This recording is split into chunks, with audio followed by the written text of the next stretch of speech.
Mari kita simak kisah dari Asosiasi Universitas Islam Mesir ini. Al-Kisah dari kampung kecil bernama Tafahna al-Ashraf, distrik Middle Ghamir, provinsi Dakohlia, Mesir, ada 9 orang sarjana miskin lulusan fakultas pertanian. Lalu mereka pun sepakat membuat sebuah peternakan unggas, sembari mencari mitra ke-10. Namun mereka terbentur modal, maka dengan sekuat tenaga mereka kumpulkan dari hasil menjual tanah, perhiasan istri, hingga meminjam. Meski tidak banyak terkumpul, namun mencukupi untuk memulai usahanya. Pertanyaan tersisa, siapa mitra yang ke-10? Insinyur Solah, satu dari mereka pun berkata, "Aku sudah menemukan mitra yang ke-10. Siapa?" kata teman-temannya. "Allah," lanjutnya. "Allah akan menjadi mitra usaha kita yang ke-10. Allah akan mendapat 10% dari keuntungan kita. Dengan perjanjian, Allah yang akan memberikan perlindungan dan pemeliharaan, keamanan dari segala wabah penyakit." Akhirnya mereka pun sepakat. Kontrak kerjasama pun ditulis secara rinci dan dicatatkan ke notaris, lengkap dengan peran mitra ke-10 tersebut. Tak disangka, setelah 1 musim bisnis mereka langsung meroket, jauh dari yang dibayangkan sebelumnya. Lalu mereka pun kembali bersepakat menambah jatah keuntungan mitra ke-10 menjadi 20% di musim kedua, dan begitu seterusnya hingga mencapai 50%.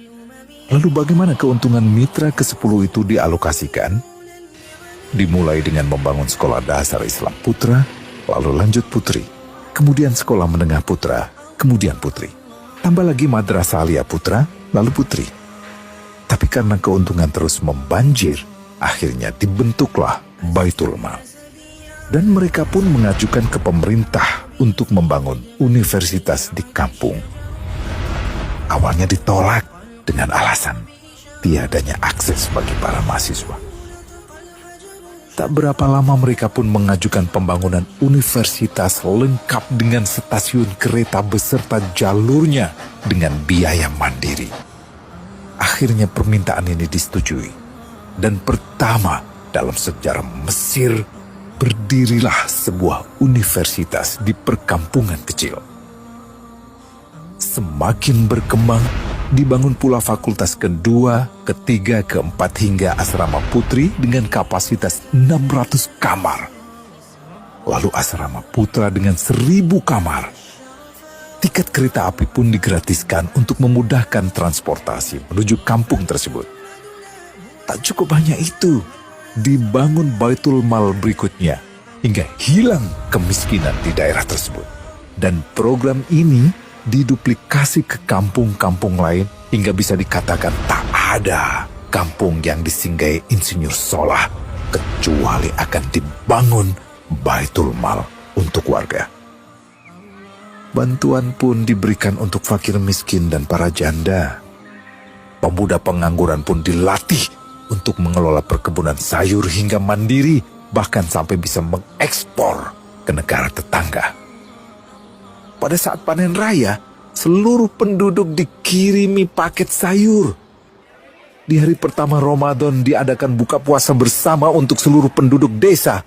Mereka memasak dan hadir ke lapangan yang dipenuhi beraneka makanan. Disiapkan juga perabotan untuk gadis-gadis yatim yang ingin menikah. Dan ini semua merupakan sedikit dari banyaknya kebaikan yang dilakukan oleh Insinyur Solah.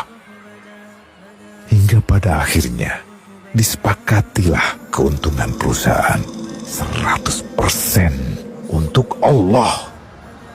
Insinyur Solah yang awalnya adalah salah satu mitra usaha berubah menjadi karyawan Allah.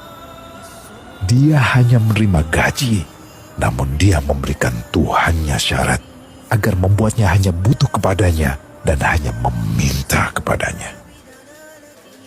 Inilah sosok Insinyur Solah Atiyah, aktor utama kisah menakjubkan ini. Keikhlasannya membuat ia sama sekali menolak terkenal di media massa.